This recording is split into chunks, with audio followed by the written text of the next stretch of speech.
আমরা এমন একটা সমাজে বসবাস করছি যেখানে আমরা দেখি যে ইঞ্জিনিয়াররা রডের বদলে সেখানে বাঁশ ব্যবহার করে।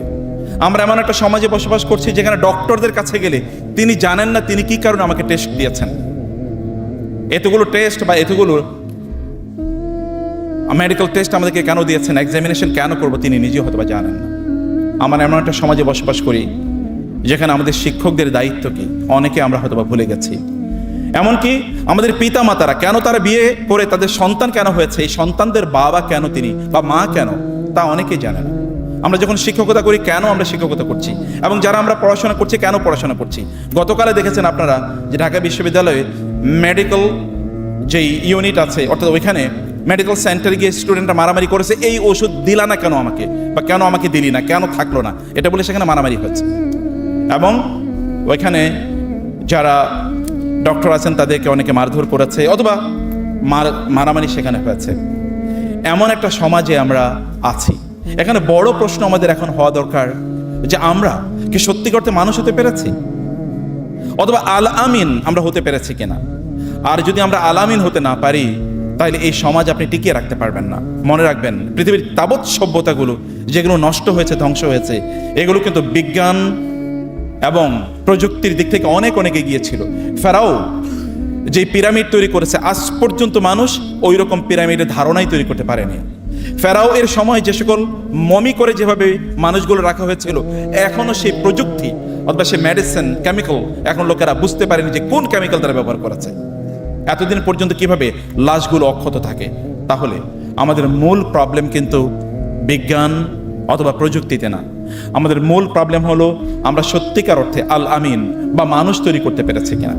আমি তোমাদেরকে, তোমরা আমার ছেলে এবং মেয়েদের সমান বয়সের, এবং তোমরা আমাদের ভবিষ্যতের, তোমাদেরকে তোমাদের চোখে আমরা সারা পৃথিবী দেখতে চাই। আমি তোমাদেরকে কয়েকটা নসিহা করব, মনোযোগ দিয়ে শুনবা, অনুগ্রহ করে। 1 নম্বর কথা হচ্ছে যে আমাদেরকে আলামিন হতে হবে। আমাদের যদি আমরা সত্যি করতে আলামিন হয়ে যাই, তখন আমাদের আইন লাগবে না, তখন আমাদের ব্যাপক পরিমাণ পুলিশ লাগবে না, তখন আমাদেরকে কেউ পাহারা দেওয়া লাগবে না, তখন আমরা আমাদের নিজেদের পাহারা দেব। রাসূলুল্লাহ সাল্লাল্লাহু আলাইহি ওয়াসাল্লামের কথাগুলো একবার চিন্তা করো, অনেকগুলো চিন্তা করে দেখো। তিনি নবী হওয়ার আগে তিনি আলামিন ছিলেন, এবং এ কারণে তার নবুয়তের কাজটি সহজ হয়ে গেছে। যখন হেরাক্লিয়াসের কাছে, এটি 7ম হিজরির কথা বলছি, 8ম হিজরির আগে অর্থাৎ মক্কা বিজয়ের আগে, হেরাক্লিয়াস অর্থাৎ তৎকালীন রোমান সম্রাট, রোমান সাম্রাজ্য তখন দুটো ভাগে বিভক্ত ছিল। একটা হচ্ছে ওয়েস্টার্ন রোমান এম্পায়ার, আর হচ্ছে eastern Roman empire. Eastern Roman এম্পায়ারকে বলা হতো বাইজান্টাইন এম্পায়ার, অর্থাৎ যেটি আজকের যেই মিডল ইস্টের, বিশেষ করে সিরিয়া এবং তুরস্কের এই অঞ্চলটা জুড়ে ছিল। মানে তৎকালীন সিরিয়া যেটাকে আমরা বলছি, ফিলিস্তিন, লেবানন অথবা ইরাকের একটা বড় অংশ, এই গোটা অঞ্চল জুড়ে ছিল। সেইখানকার এম্পায়ার, তার নাম ছিল হেরাক্লিয়াস, আরবিতে বলা হেরাকল। হেরাক্লিয়াসের ওইখানে ব্যবসা করতে গিয়েছিল মক্কার তৎকালীন প্রধান আবু সুফিয়ান। হেরাক্লিয়াসের মধ্যে শোনাচ্ছে যে এমন একজন ব্যক্তির আগমন ঘটেছে, তার কাছে আরব বিশ্বের যে পাওয়ারগুলো সব চূর্ণ বিচূর্ণ হয়ে যাচ্ছে। হেরাক্লিয়াস চিন্তা করলেন তিনি কে, তার পাওয়ারের, তার শক্তির উৎস কি, এটি একটু জানা দরকার। তিনি লোক পাঠালেন যে সেই ব্যক্তির সবচেয়ে নিকটবর্তী এবং তার ব্যাপারে সবচেয়ে ভালো জানেন এমন একজন ব্যক্তিকে ধরে নিয়ে যাওয়ার জন্য।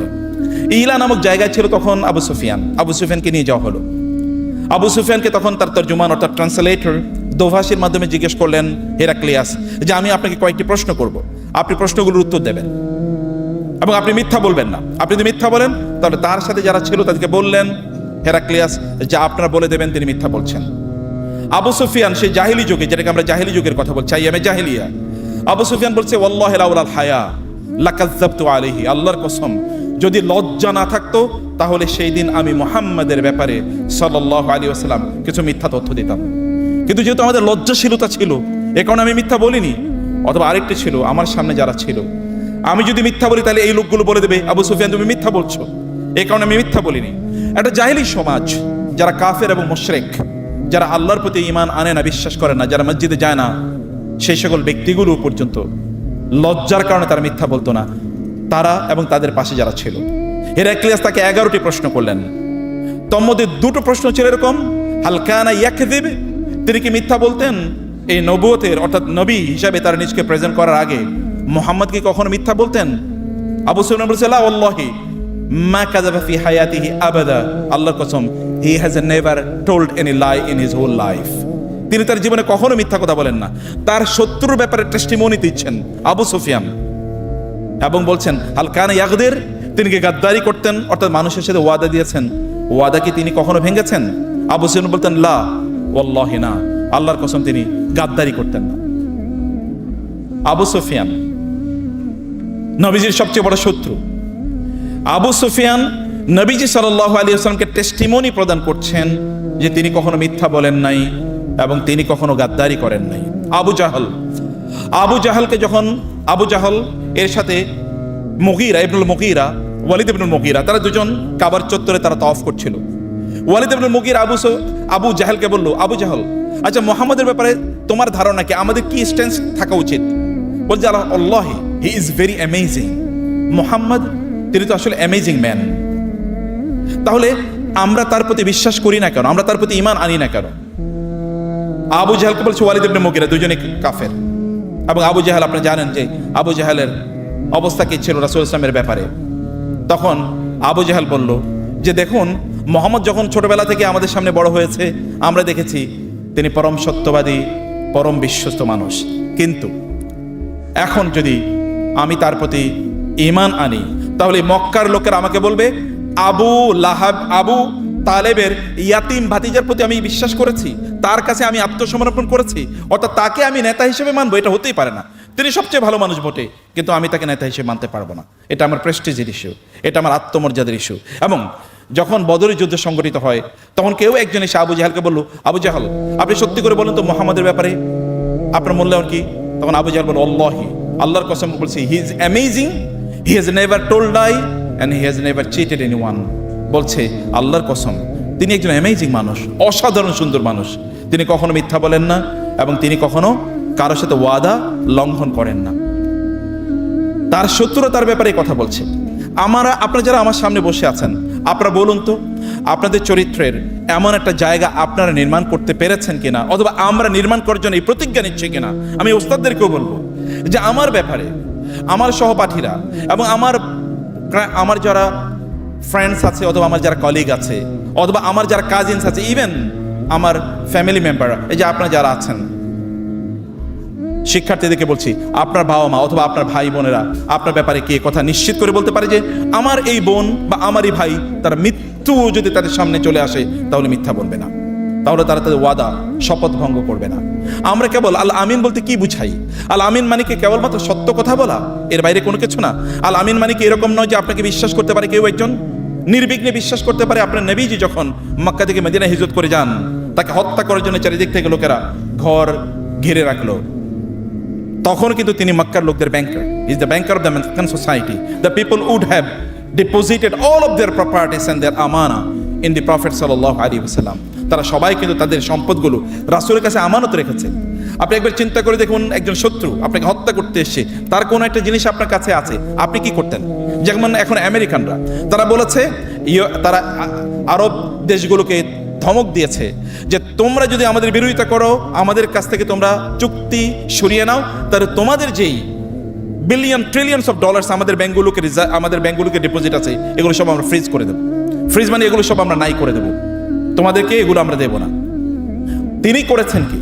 তিনি সেখানে তার প্রিয়তম চাচাতো ভাই এবং যিনি পরে তার জামাতা হবেন আলী ইবনে আবি তালেব, 22-23 বছরের যুবক, তাকে সেখানে তিনি 23 বছরের যুবক, তাকে তিনি সেখানে রেখে গেলেন। বলেন আলী তুমি এখানে থাকো, আমার এই বিছানায় তুমি শুয়ে থাকো, একই কম্বল গায়ে দিয়ে তুমি মুড়িয়ে দিয়ে তুমি শুয়ে থাকো। কারণ কি? আমি চলে যাচ্ছি, কিন্তু মানুষের যে আমানতগুলো আমার কাছে আছে, মানুষের আমানতগুলো মানুষের কাছে ফিরিয়ে দিতে হবে। আলী রাদিয়াল্লাহু তাআলাকে তিনি রেখে চলে গেলেন। আলী রাদিয়াল্লাহু তাআলা সেখানে কয়েকদিন অবস্থান করলেন, মানুষের আমানতগুলো মানুষের কাছে ফিরিয়ে দিয়ে তারপরে তিনি রাসূলুল্লাহ সাল্লাল্লাহু আলাইহি ওয়াসাল্লামের সাথে সে কোবা নামক অঞ্চলে গিয়ে হিজরত করে জয়েন করলেন। একবার চিন্তা করে দেখুন তো, তিনি মক্কার সবচেয়ে বড় শত্রু, মক্কার লোকেরা তাকে হত্যা করার জন্য পরিকল্পনা করছে, কিন্তু তারপরও তারা জানে যে এই লোকের কাছে আমাদের আমানত রাখলে কোনোদিন খেয়ানত হবে না। আপনি কেন একজন মুসলিম হিসেবে আপনি এইভাবে যদি দাঁড়িয়ে যেতে পারেন, আমার বোনেরা তোমরা যারা আছো, আমার ভাইয়েরা তোমরা যারা আছো, আমার মেয়েরা তোমরা যারা আছো এবং আমার ছেলেরা তোমরা যারা আছো, তোমরা যদি একজন বলো যে আমি এরকম একজন আমানতদার ব্যক্তি হয়ে যেতে চাই, বা ব্যক্তি হতে চাই আমি, এখন থেকে যদি তোমার নিজকে তুমি লালন করো, তাহলে বিশ্বাস করো তোমার হাজারো পিএইচডি দিয়ে তুমি গোটা পৃথিবীতে যতটুকু, অথবা মুসলিম উম্মাকে তুমি যতটুকু কল্যাণ দিতে পারবা, তার চেয়ে বিলিয়ন ট্রিলিয়ন টাইমস বেশি কল্যাণ দিতে পারবা। মানুষের কথাই কেবলমাত্র মুগ্ধ হয় না, আচরণে মুগ্ধ হয়। তোমরা শুনেছো ইউসুফ আলাইহিস সালামের কথা। ইউসুফ আলাইহিস সালাতু ওয়াস সালামের প্রতি তখনকার নারীরা মুগ্ধ হয়েছে, অথবা ওই যে ওইখানকার আজিজে মিসর এর স্ত্রী, মিশরের তৎকালীন গভর্নরের স্ত্রী মুগ্ধ হয়েছেন কেবলমাত্র ফিজিক্যাল বিউটি দেখে, কেবলমাত্র শরীরে এই চেহারার সৌন্দর্য। নো, চেহারার সৌন্দর্য কোনো একটা সময় উইল ফেড অ্যাওয়ে, কোনো এক সময় চলে যাবে, কিন্তু চরিত্রের সৌন্দর্য উইল রিমেইন ফর এভার। চরিত্রের যে সৌন্দর্য সেটা ছিল ইউসুফ আলাইহিস সালামের, এবং এই কারণে তারা বলেছিল হাশা লিল্লাহি মা হাযা বাশারা ইন হাযা ইল্লা মালাকুন কারীম। না না, আল্লাহর কসম, এ কোনো মানুষ হতে পারে না, এই তো দেখি ফেরেশতা। তোমরা বলো তো, ফেরেশতা আমরা যখন কাউকে বলি তখন কি আমরা চরিত্রের কারণে বলি নাকি শরীরের কারণে বলি? আমরা কি কারণে বলি এই লোকটা ফেরেশতা তুল্য? এর মানে কি চরিত্র ভালো নাকি তার চেহারা ভালো? কোনটা? চরিত্র ভালো। ইউসুফ আলাইহিস সালাতু ওয়াস সালামের ক্যারেক্টার, তার চরিত্র তার চেহারার চেয়ে অনেক বেশি সুন্দর ছিল, অনেক বেশি। যেমনি ভাবে মুহাম্মদুর রাসূলুল্লাহ সাল্লাল্লাহু আলাইহি ওয়াসাল্লামের চরিত্র ছিল। তিনি যখন মদিনায় হিজরত করে যান, তখন মদিনার সবচেয়ে বড় জ্ঞানী, সবচেয়ে বড় ইন্টেলেকচুয়াল, বুদ্ধিজীবী এবং সেখানকার সবচেয়ে বড় এডুকেটেড ব্যক্তি, তার নাম ছিল আব্দুল্লাহ ইবনে সাল্লাম। তিনি ছিলেন ইহুদিদের রাবাই, এবং ইহুদিরাই তৎকালীন কেবলমাত্র তাদের মানে একাডেমিক নলেজ ছিল, অন্যদের একাডেমিক নলেজ ছিল। একাডেমিক নলেজ মানে তাদের বই, যেহেতু তাদের কাছে আসমানি কিতাব ছিল এবং তারা একটা চর্চা করতে। এখনো দেখো ইহুদিরা কিন্তু পৃথিবীর সবচেয়ে বেশি পড়াশোনা করে। এই ইহুদিদের নেতা ছিলেন তিনি, রাবাই। তিনি যখন শুনলেন রাসূল সাল্লাল্লাহু আলাইহি ওয়াসাল্লাম মদিনায় গেছেন, তিনি কেবল তাকে দেখতে গেলেন, দূর থেকে তিনি তাকে দেখলেন। দেখার পরে তিনি কি মন্তব্য করেছেন জানো? আপনি কি জানেন তিনি কি মন্তব্য করেছেন? তিনি বলেছেন ফালাম্মা তাবায়্যানতু, যখন আমি তাকে মেটিকুলাসলি, খুব ভালো করে সিরিয়াসলি আমি দেখলাম, এবং ফাতায়াক্কানতু আন্না হাযা লাইসা বিওয়াজহি কাযাবিন, প্রথম দর্শনই আমার মনে হয়েছে এই লোক তার গোটা জীবনে একবারও মিথ্যা কথা বলে নাই, কারণ তার চেহারার মধ্যে একটা পবিত্রতা বেশি উঠেছে। এবং তিনি বললেন, আমি যখন তার চেহারা দেখলাম, ইংরেজিতে বলা হয় love at the first sight, the first impression is the last impression, first impression last long. প্রথম দর্শনে ভালোবাসা, আমি তাকে দেখেই ভালোবেসে ফেলেছি। এবং আমি তাকে গিয়ে বললাম, আমি আপনার অনুসারী হতে চাই, আমি আপনার অনুসারী হতে চাই। মুহাম্মদুর রাসূলুল্লাহ সাল্লাল্লাহু আলাইহি ওয়াসাল্লাম, তিনি আল আমিন। তার আল আমিন এই উপাধি, এটা তার নবুয়তের পূর্বের উপাধি। লোকেরা তাকে জানতেন আল আমিন এবং as-সাদিক, পরম সত্যবাদী, পরম বিশ্বস্ত। তার উপর নির্ভর করে যেত। যখন মক্কায় কোনো ঝামেলা বাজতো, তখন লোকেরা তার কাছে যেত। তোমাদের কাছে সেই ঘটনাটি মনে আছে যে যখন হাজার আসওয়াদ তার স্বস্থানে রাখার ব্যাপারে আরববাসীদের মধ্যে, মক্কাবাসীদের মধ্যে যখন প্রায় রক্তক্ষয়ী সংঘর্ষ হওয়ার মতো একটা অবস্থা তৈরি হয়, তখন তারা দৌড়ে আসে। ওয়ালিদ তাদের সবচেয়ে মুরব্বী, অর্থাৎ যিনি তাদের সবচেয়ে বয়োজ্যেষ্ঠ ছিলেন, তিনি বলেন যে তোমরা মারামারি করে একটা সমাধান করতে পারবা না, এভাবে সমাধান হয় না, করতে হবে কি? বলে করতে হবে আগামীকাল সকালে সবার আগে যিনি বাইতুল্লাহর এই চত্বরে, আমাদের এই প্রেমিজে, কাবার প্রেমিজে যিনি প্রবেশ করবেন, আমরা তাকে দায়িত্ব দেব। তিনি যেই সিদ্ধান্ত নেন, এটা আমাদের পক্ষে যাক বা বিপক্ষে যাক, আমরা সেটা গ্রহণ করব। সকালবেলা তারা অপেক্ষায় আছেন কে সেখানে আছে, কে সেখানে সবার আগে আসে। আর তোমাদেরকে জানতে হবে, সবার আগে যিনি ঘুম থেকে উঠতেন তিনি হচ্ছেন মুহাম্মদুর রাসূলুল্লাহ সাল্লাল্লাহু আলাইহি ওয়াসাল্লাম। তিনি তখনও নবুয়তের দায়িত্ব পান নাই, নবুয়ত এখনো তাকে দেওয়া হয় নাই, এবং মিশন এখনো তিনি শুরু করেন নাই। তার বয়স তখনও 25 মাত্র, অথবা 25-26, অথবা তার চেয়ে একটু বেশি 28, 29, 30। এই সময় সেখানে দেখা গেল সবার আগে বাইতুল্লাহর চত্বরে যিনি প্রবেশ করেছেন তার নাম হচ্ছে মুহাম্মদ। লোকেরা বলল হাদা আল আমিন রাদিনা হাদা মুহাম্মাদুন, আল আমিন এসছে, ইনি যা বলেন আমরা তাই মেনে নেব, তিনি মুহাম্মদ, তিনি যা বলেন তাই মেনে নেব। এরপরে তোমরা জানো কিভাবে মুহূর্তের মধ্যে তিনি সমস্যার সমাধান করে দিয়েছেন। এখন আমরা যারা কলেজে পড়ি, ইউনিভার্সিটিতে পড়ি, আমাদের রক্ত কিন্তু গরম থাকে। মারামারি যদি আমরা একটা বাজিয়ে দিতে পারি, কোথাও মারামারি বাঁধিয়ে দিতে পারি, তাহলে I have become something important. মানে কথায় কথায় মারামারি, ঝগড়া বিবাদ, এবং এটা আমাদের শক্তিমত্তার বহিঃপ্রকাশ, এটা আমরা দেখাতে চাই মারামারির মাধ্যমে। কিন্তু আমাদের নবীজি সাল্লাল্লাহু আলাইহি ওয়াসাল্লাম তিনি কি করেছেন? ওয়ারাশি নামক এক ব্যক্তি, তিনি আসেন, আমি কতগুলো গল্প বলে তারপরে প্রেমিসটা তৈরি করছি। ওয়ারাশি নামক এক ব্যক্তি ইরাক থেকে আসেন। সে এসে তার ওট বিক্রি করবে মক্কায়, খুবই চমৎকার ওট নিয়ে এসে। তো ওট যখন দেখলো আবু জাহল ওট দেখে আবু জাহলের খুব পছন্দ হয়ে গেছে। আবু জাহল তাকে বললো যে এই ওট কত? বলে যে এত। বলে আমি ওট কিনবো। বলে আলোচনা করেন। বলে আমার আলোচনা করার দরকার নেই, তুমি আমার ব্যাপারে জিজ্ঞেস করো আমি কে। লোকেরা বলে উনি আমাদের নেতা, কোনো সমস্যা নেই, নিয়ে যাক। নিয়ে গেলেন। তো পয়সা? বলে আগামীকাল সকালে তোমাকে পয়সা দেবো।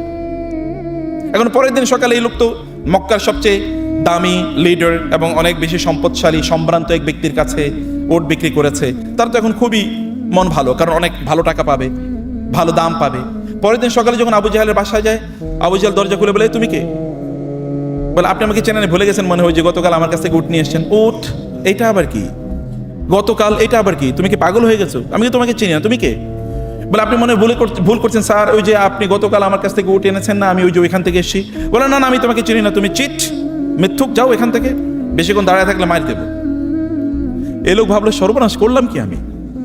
সে পাগলের মতো তখন রাস্তায় দৌড়াচ্ছে, এ ভাই আমি ওই যে ওনার অমকের কাছে আমার উট বিক্রি করেছি, তিনি এখন আমাকে রিকগনাইজ করেন না, অ্যাকনলেজ করেন না, তিনি এখন ডিনাই করেন, আমার টাকাটা একটু উদ্ধার করে দেন। এগুলো যখন লোকদের কাছে তিনি গিয়ে বলছিলেন, তখন লোকেরা বলে না আবু জাহেল, তার ব্যাপারে আমাদের কিছু বলার নাই, আমরা কিছু বলতে পারবো না। এর মধ্যে সে চলে গেল তাদের একটা দারুণ নদওয়া, তাদের একটা কনসালটেটিভ অ্যাসেম্বলি, যেটাকে আমরা এখন পার্লামেন্ট বলি, এমন একটা জায়গায়। সেখানে অনেকেই বসে আছে, মক্কার নেতৃবৃন্দ। এই ব্যক্তি সেখানে গেলেন, গিয়ে তাদেরকে বললেন ভাই আমার এরকম একটা প্রবলেম, এটা একটা সমাধান করে দেন। তারা বলে আমাদের পক্ষে সমাধান করা সম্ভব না, আবু জাহেলের বিরুদ্ধে আমাদের কিছু বলা সম্ভব না। তাহলে কে বলতে পারে? বলছে ওই যে একজন লোক যাচ্ছে, ওনার কাছে যাও, উনি করতে পারেন শুধু। নবীজি সাল্লাল্লাহু আলাইহি সাল্লাম অলরেডি তখন মক্কার লোকদের কাছে ইসলাম প্রচার করছেন, তারা তার উপর জুলুম অত্যাচার করছে, তিনি প্রকাশ্যে আর দাওয়াত দিতে পারছেন না, তাকে পার্সোনা নন গ্রান্টা, নিষিদ্ধ বলে ঘোষণা করা হয়েছে। তারা চেয়েছে যে আবু জাহেল তাকে একটু মারুক, তাকে একটু অপমান করুক। এই কারণে তারা রাসূল ইসলামের দিকে দেখিয়ে দিল। এই ব্যক্তি দৌড়ে গেলেন রাসূলের কাছে। রাসূল বলে কি হয়েছে তোমার, বলো। বলে যে এই অবস্থা। তিনি বললেন আসো। তিনি এই আল ওয়ারাশির হাত ধরলেন, হাত ধরে তিনি তাকে আবু জাহেলের বাড়িতে নিয়ে গেলেন এবং আবু জাহেলের দরজা গিয়ে টোকা দিলেন। আবু জাহেল বলে কে? বলে আনা মুহাম্মদ, আমি। আপনি কেন এসেছেন? দরজা খুলে আপনি কেন এসেছেন, বলেন কি করতে হবে আপনার জন্য। বলে আমি এসেছি যে এই ব্যক্তির ওটের দামটা আপনি দেন না, এটা পরিশোধ করে দেওয়ার জন্য। আবু জাহেল বলে আপনি দাঁড়ান, আপনার উপস্থিতিতে আমি দিয়ে দিচ্ছি। এবং আবু জাহেল দ্রুত ঘরে গিয়ে ওই ব্যক্তির টাকা এনে তাকে দামটা দিয়ে দিল। এই ব্যক্তি অবাক হয়ে তাকিয়েছে, ইনিকে। অন্যরা কেউ কথা বলতে চাইলো না, কিন্তু ইনিকে। আবার ওনার কথার কারণে প্রভাবিত হয়ে আবু জাহেল দিয়ে দিল। এটা কেমন চরিত্র? পার্সোনালিটি একজন ব্যক্তির কখন তৈরি হয়? যখন আপনার চরিত্র তৈরি হয়। আপনাদের মূল সম্পদ আপনাদের চরিত্র। মনে রাখবেন আপনার হাজারো পিএইচডি আছে, মনে রাখবেন আপনার হাজারো সার্টিফিকেট আছে, মনে রাখবেন আপনার হাজারো স্কিল আছে, মনে রাখবেন আপনার হাজারো এক্সপিরিয়েন্স আছে, এগুলো কোনো কাজে লাগবে না। এগুলো সব 0,0,0,0 হয়ে যাবে যদি আপনার আমানতদারিতা, যদি আপনার আল আমিন এর মতো একটা চরিত্র থাকে, তাহলে এগুলো ওই সকল জেরোর শুরুতে একটা এক বসিয়ে দেবে, তখন এটা বিলিয়ন ট্রিলিয়ন হয়ে যাবে। Otherwise everything will become like zero. এগুলো কোনো মর্যাদায় কোনো কিছুই আপনাদের সামনে আসবে না। আপনাদেরকে নির্মাণ করতে হবে আপনাদের চরিত্র। কিন্তু আমরা চরিত্র নির্মাণ করবো কোত্থেকে? কিভাবে চরিত্র নির্মাণ করব? চরিত্র নির্মাণ কেবলমাত্র এটা মুখের কথা নয়, এটা এমনিতে নির্মাণ হয় না, এটা কোনো ল্যাবরেটরিতে নির্মাণ হয় না।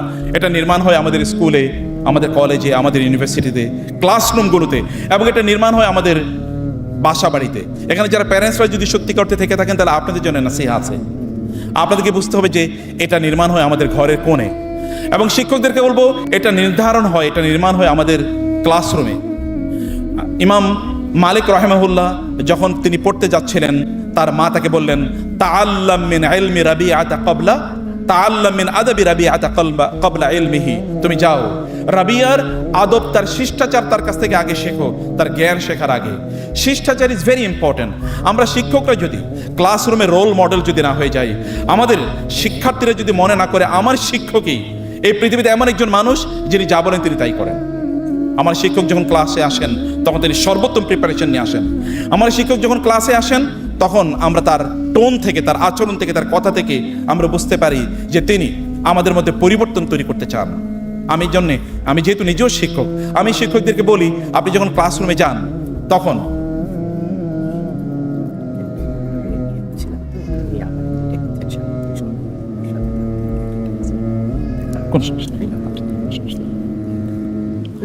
আপনি যখন শিক্ষকদেরকে বলবো, শিক্ষিকাদেরকে বলবো, আপনি যখন ক্লাসে যান তখন আপনি কেন যান? আপনার নিয়তটা পরিশুদ্ধ করুন যে আমি কিছু ভালো মানুষ তৈরি করতে চাই। কেবল information sharing is not knowledge. কেবল তথ্য দেয় নলেজের, জ্ঞানের নাম নয়। আমরা যখন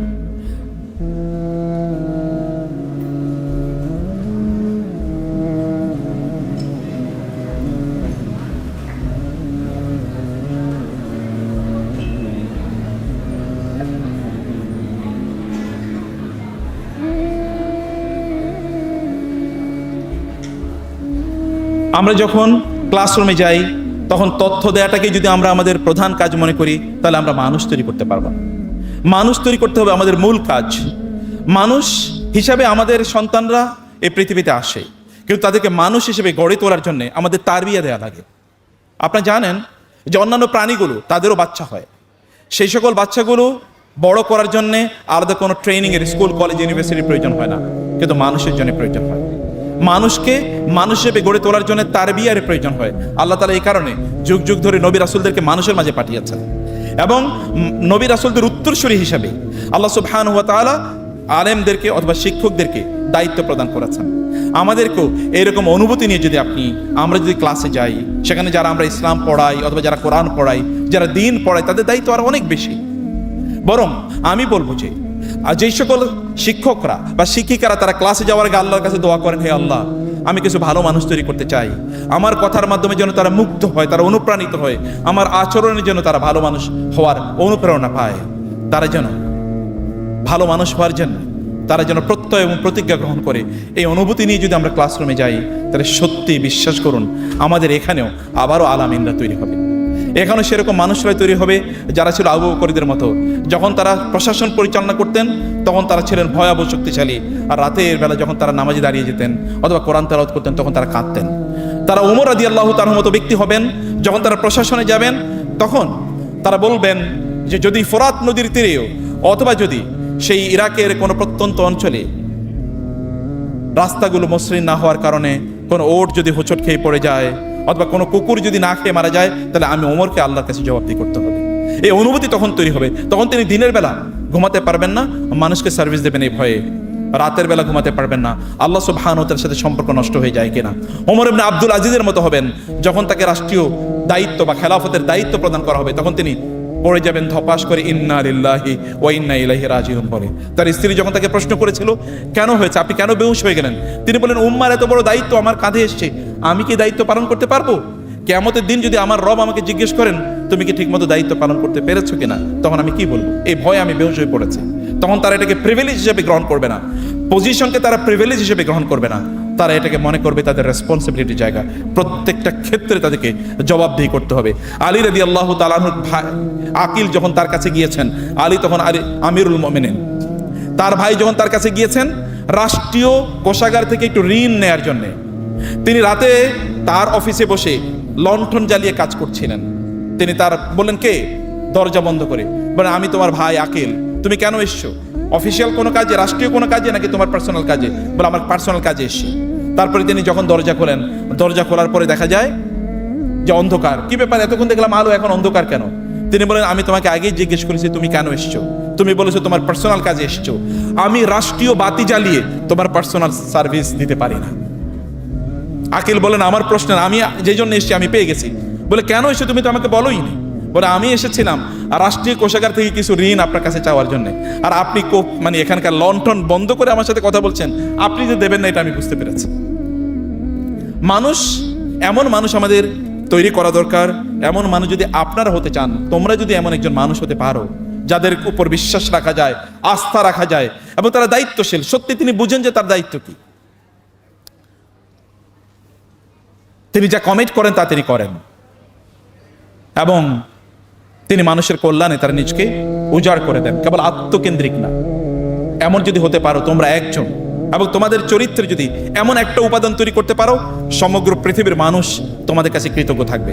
কারণ রাসূল সাল্লাল্লাহু আলাইহি ওয়াসাল্লাম বলেছেন কিয়ামতের একটা আলামত হলো এমন একটা সময় আসবে যখন বলবে ওই এলাকায় একজন আল আমিন আছে, পরম বিশ্বস্ত মানুষ আছে, অথবা পরম সত্যবাদী মানুষ আছে, অথবা নির্ভরযোগ্য একজন মানুষ আছে, ওই এলাকায় কেবল একজন আছে। তোমরা সেরকম একজন হয়ে যাও না। কেবলমাত্র চরিত্রের মাধ্যমে একজন মানুষ কিয়ামতের দিন আল্লাহ তার কাছে সবচেয়ে সম্মানিত হবে এবং দুনিয়া সবচেয়ে সম্মানিত হবে। নলেজের পাশাপাশি তোমরা সবচেয়ে বেশি জ্ঞানী হয়ে যাও, তার পাশাপাশি তোমরা সবচেয়ে উত্তম চরিত্রের অধিকারী হয়ে যাও।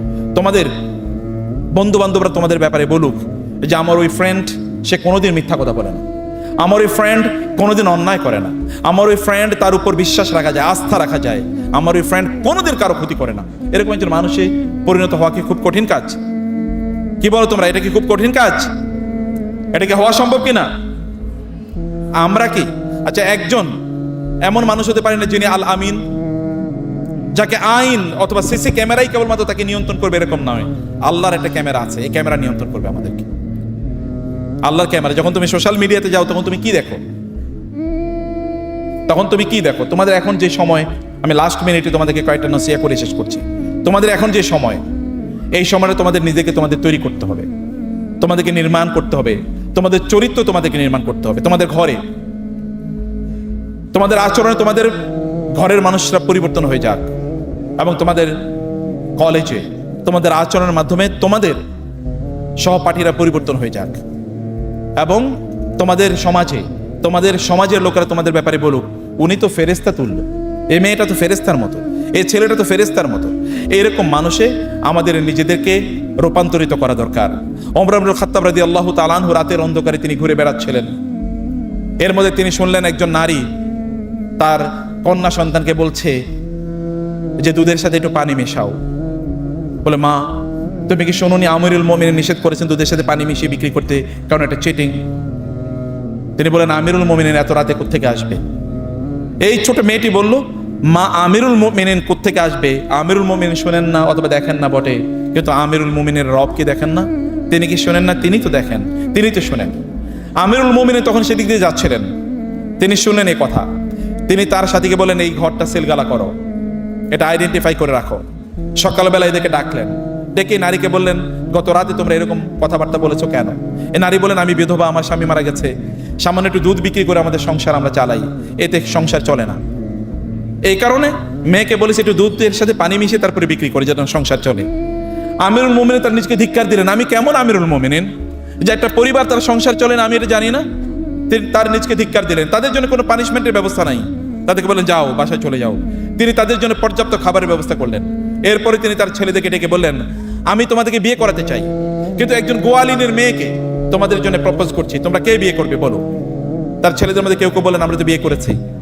একজন দাঁড়িয়ে বলেন, হে বাবা, আমি তাকে বিয়ে করব। এবং তোমরা জানো এই যে গোয়ালিনীর মেয়ে, তার ঘরে কে জন্ম নিয়েছে জানো? ওই যে আরেক ওমর, ওই ওমর ইবনে আব্দুল আজিজ, এই গোয়ালিনীর পরবর্তী বংশধর, অর্থাৎ তার নাতি। এমন একজন মানুষে যদি তোমরা পরিণত হতে পারো, তাহলে দেখো না তোমরা জগৎকে কিভাবে আলোকিত করবে, তোমরা এবং তোমাদের পরবর্তী প্রজন্ম। সেভাবে তোমরা এই সমাজে লেগাসি রেখে যাবা, অবদান রেখে যাবা। সাধারণ মানুষ হয়ে লাভ কি? এই পৃথিবীতে প্রায় 900 কোটি মনুষ্য আছে, তুমি একজন মানুষ যদি তাদের মতো হও, তাহলে লাভ কি? আমাদের জীবন যদি কেবলমাত্র প্রাণীগুলোর মতো হয়, তাহলে লাভ কি? ওগুলো জঙ্গলে খায় দায় এবং ঘুমায়, আমরা যদি খাই দাই এবং ঘুমাই, তাহলে কোনো লাভ নাই।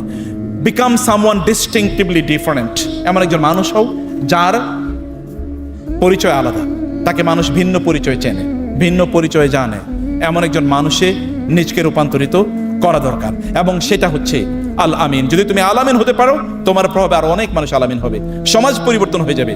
বিজ্ঞান এবং প্রযুক্তি সমাজকে পরিবর্তন করে, এটা কেবল ক্ষণিকের প্রিভিলেজ দেয়, কিন্তু মানুষ সমাজে পরিবর্তন হয় কেবলমাত্র চরিত্রের মাধ্যমে। চরিত্র যদি উন্নত হয়, তাহলে বিজ্ঞান মানুষকে কল্যাণ দেবে, জ্ঞান মানুষকে কল্যাণ দেবে। চরিত্র যদি উন্নত না হয়, তাহলে আমরা যখন অনেক বড় শিক্ষিত মানুষ পাবো, কিন্তু সেই শিক্ষিত মানুষ আমাদেরকে ধোঁকা দেবে। আমরা হয়তো অনেক বড় বিজ্ঞানী পাবো, কিন্তু তখন অ্যাটম বোমা মেনে মানুষকে হত্যা করা হবে। আমরা হয়তোবা অনেক বড় টেকনোলজি এক্সপার্ট পাবো, কিন্তু সেখানে হয়তোবা এমন কিছু জিনিস তৈরি করবে যেগুলো মানুষের চরিত্রকে ধ্বংস করে দেবে, তাই না? আমরা হয়তো মেডিকেল সায়েন্টিস্ট পাবো, কিন্তু মেডিকেল সায়েন্টিস্টরা এমন ভাইরাস তৈরি করবে যে ভাইরাস করোনার মতো গোটা পৃথিবীকে আরেকবার থমকে দাঁড়িয়ে দেবে, সব লকডাউন করে দেবে। এমন মানুষজন আমরা তৈরি না করি, ভালো মানুষজন আমরা তৈরি করি। সেই প্রত্যয় এবং প্রত্যাশা আপনাদের কাছে, তোমাদের কাছে, এবং আবারও আমাকে দাওয়াত দেওয়ার জন্য আমি খুবই কৃতজ্ঞ আপনাদের কাছে। আল্লাহ সুবহানাহু ওয়া তাআলা ঢাকা রেসিডেন্সিয়াল মডেল কলেজের মধ্য থেকে এমন কিছু মানুষ তৈরি করুক যারা সত্যিকার অর্থে আল আমিন হবে ইনশাআল্লাহ, যারা সত্যিকার অর্থে আল আমিন হবে ইনশাআল্লাহ। হওয়া যাবে তো ইনশাআল্লাহ? এবং কোনো এক সময় যেন আমরা বাংলাদেশের যে সকল জায়গায় লোকেরা কাজ করবে, সেখানে যেন রেসিডেন্সিয়ালের স্টুডেন্টরা মানে হচ্ছে এরা আল আমিন, এরা পরম বিশ্বস্ত, এদের উপর নির্ভর করা যায় এবং তারা দায়িত্বশীল। এরকম যেন আমরা কিছু মানুষ পাই তোমাদের মাধ্যমে ইনশাআল্লাহ। পাবো তো? আল্লাহ তাআলা তোমাদেরকে সেভাবে কবুল করে নিন, এবং আমরাও যারা শিক্ষকতায় আছি, আমরাও যেন এই দায়িত্বটা যতটুকু পালন করতে পারি, আল্লাহ তাআলা সেই তৌফিক আমাদেরকে দান করুন। আল্লাহুম্মা আমিন। এই আলোচনার মাধ্যমে এবং এই কিছু নাসিহায়ের মাধ্যমে আমরা আজকের এই আয়োজন এবং 3 দিন ব্যাপী তোমাদের যে cultural festival as well book fair, এটাকে আমরা উদ্বোধন ঘোষণা করলাম। হে আল্লাহ, তুমি এই কালচারাল ফেস্টিভ্যাল এবং বুক ফেয়ারকে তুমি কবুল করে নাও, এর মধ্যে তুমি বারাকা দান করো, এবং এখানে যারা ভর্তি হয়েছে, যে আমার ছোট ভাইয়েরা এবং বোনেরা, আল্লাহ তুমি এদের মধ্য থেকে সত্যিকার আলামিন তৈরি করে দাও। আল্লাহ এদের মধ্য থেকে এমন মানুষ তুমি তৈরি করে দাও যারা সমগ্র বাংলাদেশের চরিত্র পরিবর্তন করে দেবে। এরা যেখানে যাবে সেখানে তারা আলো ছড়িয়ে দেবে। আল্লাহ এখানে সাহাবায়ে কেরামের চরিত্র তারা ধারণ করবে এবং রাসূলুল্লাহ সাল্লাল্লাহু আলাইহি ওয়াসাল্লামকে উত্তমভাবে তারা রিপ্রেজেন্ট করবে।